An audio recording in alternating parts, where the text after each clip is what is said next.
పవన్ కళ్యాణ్ గారికి 3 పిల్లలు అంటే వీడికి ఎందుకండి అనొచ్చా? 3 పిల్లలు కార్లు మార్చినాడు, 3 పిల్లలు మారుతున్నాడు కదా, ముఖ్యమంత్రి అనొచ్చా? ముఖ్యమంత్రి స్థాయిలో అసలు 3 పిల్లలు నీకేంటి?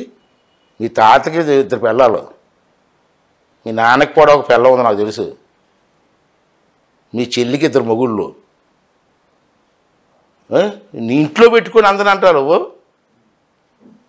చంద్రబాబు నాయుడు గారు హత్య చేసేసారంటాడు. ఏం చేశారు హత్య? ఎన్టీ రామారావు చంపేశారా? ఏడు తెలుసు నీకు?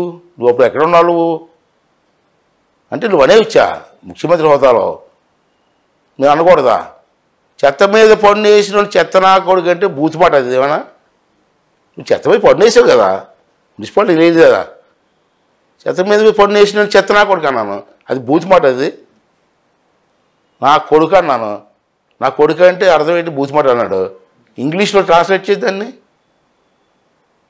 కొడుకు నా కొడుకు అంటే మా సన్న అని కదా అర్థం. మా సన్న అంటే నా అర్థం ఏంటి? అది బూతుమాట ఎలాగవుతుందండి? చాలామంది ప్రత్యర్థులు ఒక మాట అంటూ ఉంటారండి మీకోసం. అయ్యన్నపాత్రుడు గారు ఇలాగా అలవోకగా మాట్లాడుతూ ఉంటారు, తర్వాత దాన్ని భలే సమర్థించుకుంటూ ఉంటారు అని అంటూ ఉంటారు. సమర్థన కాదు అంటే దాన్ని అంటే అది కాదు అని చెప్పి అందరినీ కన్విన్స్ చేస్తూ. ప్రపంచంలో రకరకాల మనుషులు ఉంటారండి. తప్పుని ఒప్పని వాళ్ళు ఉన్నారు, ఒప్పుని తప్పని వాళ్ళు ఉంటారు సహజం రాజకీయాల్లో. కానీ నేను అన్నది ఏంటంటే ఆ రోజు చెత్త మీద పొన్నేసాడు ముఖ్యమంత్రి, చెత్త మీద పొన్నేసి నా కొడక చెత్త నా కొడక అన్నాను. నా కొడక అన్నాడు, అర్థమైంది బూసిపాడు అన్నాడు. అప్పుడు ఇంగ్లీష్లో చెప్పు, ఇంగ్లీష్లో ట్రాన్స్లేట్ చేసుకుంటే అర్థం అవుతుందని చెప్పాను. కేసు ఏదైనా పెట్టారు సార్ మీ మీద? దాని మీద ఏం లేదు సార్. అలాగే మీరు రోజా గారు అంటే ఎక్కువ రోజా గారి మీద కానీ నాకు తెలిసి ఆవిడ మీద ఎక్కువ అటాకింగ్గా మాట్లాడుతూ ఉంటారు. ఎందుకు సార్? ఏమో ఆవిడకి నాకు సంబంధం ఏంటండి బాబు? ఆవిడెవరో నాకు తెలియదు. ఆవిడ మాట్లాడి తీరు. ఓకే, ఏం మాట్లాడుతుంది ఆవిడ? ప్రతిదానికి చంద్రబాబు నాయుడు గారిని అంటే రకరకాలు ఎన్నిసార్లు రికార్డు చేస్తే మానవుడు రకరకాలు మాట్లాడుతుంది. లొకేషన్ ఏమో ఎందుకు పడికాడు అంటుంది. దేనికి పడికాడు? ఈ నరలేడు అంటుంది. నువ్వు డ్యాన్స్లు వేస్తే తప్పు లేదు కదా, నన్ను పాదయాత్ర తప్ప. ఏం చేసావు? యాజ్ ఏ మినిస్టర్గా మన టూరిజం స్పాట్స్ మనకి అరకు కానీ, పాడేరు కానీ, లంబసింగ్ కానీ, విశాఖపట్నం కానీ, నువ్వు ఈ 4.5 సంవత్సరాల్లో యాజ్ ఏ టూరిజం మినిస్టర్గా ఆ ఋషికొండ మీద బిల్డింగ్ తప్పించి నువ్వు ఏం చేసావు చెప్పు? కానీ ఒక మహిళగా ఆవిడకి ఇవ్వాల్సిన గౌరవం ఇవ్వాలి కదా సార్. మీరు సరే అంటే విమర్శలు మహిళగా గౌరవం అంటారు, మగవాడికి గౌరవం వస్తుందండి. మగవాడి గౌరవం ఇద్దరికి ఇచ్చిపుచ్చుకోవాలి.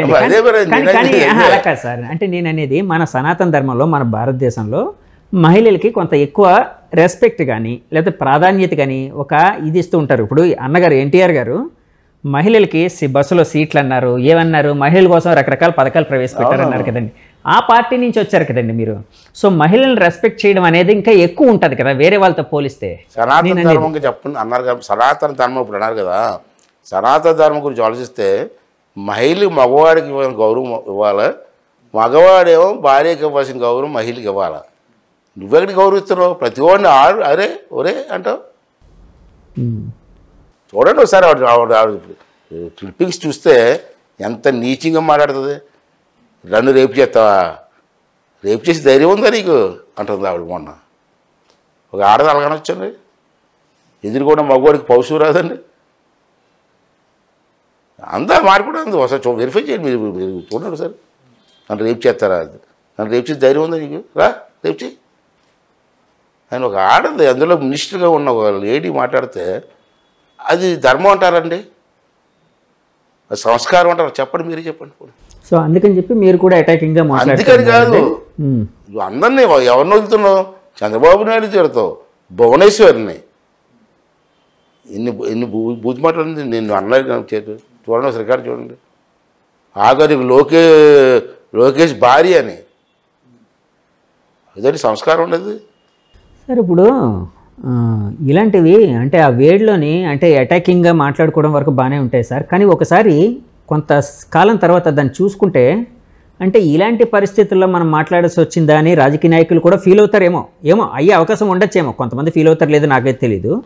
కానీ ప్రజల్లో మీ రాజకీయ వ్యవస్థ మొత్తం నాయకులందరూ పలచన అవుతున్నారు కదా సార్. అది మారాలి అంటే ఏం చేయాలంటారు? ఎందుకంటే ఒకప్పుడు ఎన్టీఆర్ గారు కానీ అంటే ఈవెన్ చంద్రబాబు నాయుడు గారు, రాజశేఖర రెడ్డి గారు కూడా అప్పట్లో రాజశేఖర రెడ్డి గారు అసెంబ్లీ సాక్షిగా నీ తల్లి నిన్ను కన్నాదా అని చెప్పి బాధపడుతుందని చెప్పి అప్పట్లో ఉమ్మడి అసెంబ్లీలోని అప్పుడు అన్నారు చంద్రబాబు గారిని ఉద్దేశించి. దాని మీదే చాలా దుమారం చెలరేగింది. తర్వాత ఆయన బాధపడి సారీ కూడా చెప్పినట్టు కొన్ని అసెంబ్లీలో సారీ కూడా చెప్పారు. ఆ విధంగా ఉండేది నేను. రాజశేఖర రెడ్డి పుట్టినోడు కదా వీడు, ఇతను ఎందుకు లేదు సంస్కారం? రోజా గారు అసెంబ్లీలో ఊట్లు తిడతా ఉంటే ఈ అని నవ్వుతున్నాడు. తప్పు మాట్లాడ అన్నారు కదా యాజ్ ఏ ఫ్లోర్ లీడర్గా. అది ఇవన్నీ కూడా నీతులు చెప్తాడు మాకే కదా సార్, వాళ్ళకి కూడా ఉండాలంటున్నాను నేను సార్. అదే ఈ వ్యవస్థ మారాలి అంటే ఏం చేయాలంటారు? ఏం చేయాలంటే మరి మీరే చెప్పాలా మేధావులు. కాదు సార్, ఎందుకంటే మాట్లాడేది మీరు, ఆ పరిస్థితిని ఎదుర్కొనేది మీరు కాబట్టి ఒక రకమైన మెచ్యూరిటీ అనేది ప్రదర్శించాల్సింది కూడా మీరే కదండి. మెచ్యూరిటీ ఏంటంటే ఎదురు మనిషి మీ మీద బురద చల్లుతున్నప్పుడు తుడుచుకొని వెళ్ళిపోవడం మంచిది అంటారా? ఏట్రా తప్పు అని అడగడం తప్పు అంటారా? అలాగైతే రోజు ఒకటి జల్లేస్తుంటాడు మీదనే ఎలా చూసుకొని స్వామ్యంగా అని నవ్వుకుంటూ వెళ్ళిపోమంటారా? చంద్రబాబు నాయుడు గారి మీద ఒక అపవాదం అయితే ఉందండి. ఆయన చాలా మెతగ్గా ఉంటారు చాలా విషయాల్లో. ఆ మెతకతనం అనేదే అంటే చాలామందికి ఒక రకమైన అంటే ఒక ఇది ఇచ్చింది. సో అందుకే తర్వాత ఆయన అధికారంలో లేనప్పుడు ఆయన మీద జులుం చెలాయించడానికి లేకపోతే ఒక ఇది చెలాయించడానికి ఒక కారణం అవుతుంది అని ఒక ఆరోపణ అయితే ఉంది. అలాగే పార్టీ వాళ్ళకు కూడా ఏదైనా స్ట్రైట్ వే చెప్పాలి అంటే ముక్కుసూటిగా చెప్పరు, ఆయన ఆలోచిస్తూ ఉంటారు. అంటే అవతల వాళ్ళు హర్ట్ అవుతారేమో, సౌమ్యంగా చెప్దాము అన్నట్టు ఉంటారు. ఆయనంతా సౌమ్యంగా ఉండే ఒక రాజకీయం అది ఇప్పుడు చెల్లదు అని చాలామంది చెప్తూ ఉన్నారండి. దీని మీద మీరు చెప్పిన దాన్ని బట్టి ఆలోచిస్తే అంటే నేను రామారావు గారి దగ్గర పనిచేశాను, అతని దగ్గర పనిచేశాను కూడా చెప్తానండి. చంద్రబాబు నాయుడు గారు డెవలప్మెంట్ గురించి ఆలోచిస్తాడండి ఎక్కువ. గంటల మీటింగ్లో కూడా అదే మాట్లాడుతుంటాడు. ఎదుటి మనిషి మీద కక్ష తీర్చుకుందాం అన్న ఆలోచన లేదు సార్ అతనికి.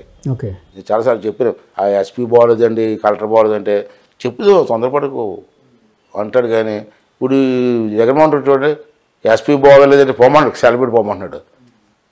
ఆ ధోరణి అతనికి లేదు. కాకపోతే మీరు అన్నట్టు డెసిషను డిలే అవుతుంటుంది. తర్వాత ఎమ్మెల్యేలు అందరితో ఇప్పుడు ఎవరు వచ్చినా మాట్లాడేవాడు. జగన్మోహన్ రెడ్డి దగ్గరికి ఎంతమంది ఎమ్మెల్యేలు చెప్పండి? కలడానికి కూడా ఇంటర్వ్యూలు లేవు జగన్మోహన్ రెడ్డి గారు. నాకు దాంట్లో ఉన్న ఎమ్మెల్యే 10 మంది ఎమ్మెల్యే నా ఫ్రెండ్స్ ఉన్నారు. మా పార్టీలో పనిచేసిన వాళ్ళకి అక్కడికి వెళ్ళారు కదా, మాట్లాడుతుంటారు. పెళ్ళిళ్ళు అక్కడికి వెళ్ళి కలుపుతాడు, ఒరే బాగున్నావా కదా, బాగున్నావా యోగక్షేమాల వరకు ఓకే సార్. కానీ ఇలాంటి విషయాలు కూడా మాట్లాడుకుంటూ ఉంటారా? పార్టీల గురించి మాట్లాడుకున్నాను. అది వాళ్ళ పార్టీ సరదా మాట్లాడుకుంటాం. నేను ఒకసారి 2 నిమిషాలు 30 నాయకులు పేర్లు 2 పేర్లు మళ్ళీ బదన అవుతారు. మీరు నాయకుడికి చెప్పండి అంటే మాకు ఇంటర్వ్యూ లేదు ఏం చెప్తాం అంటున్నారు వాళ్ళు. అంటే పేర్లు మమ్మల్ని ఊహించుకోమంటారు. చెప్పొద్దురండి, వాళ్ళ లైఫ్ వాళ్ళకి ఇబ్బంది అవుతారు. మాకు ఇంటర్వ్యూ లేదురా ఏం చెప్పమంటావు అంట. ఇప్పుడు ఆపరేషన్ లేకుండానే మోకాళ్లకు ప్లాస్మా ట్రీట్మెంట్. మీ ఆర్థోపెడిక్ సమస్యలన్నిటికీ రోబోటిక్ టెక్నాలజీ ద్వారా తక్కువ ఖర్చుతో శాశ్వత పరిష్కారం. ఫ్రీ కన్సల్టేషన్, ప్రతి ట్రీట్మెంట్ పై 20% డిస్కౌంట్. ఈ ఆఫర్ కొద్ది రోజులు మాత్రమే, త్వరపడండి. V9 hospitals 9281465842.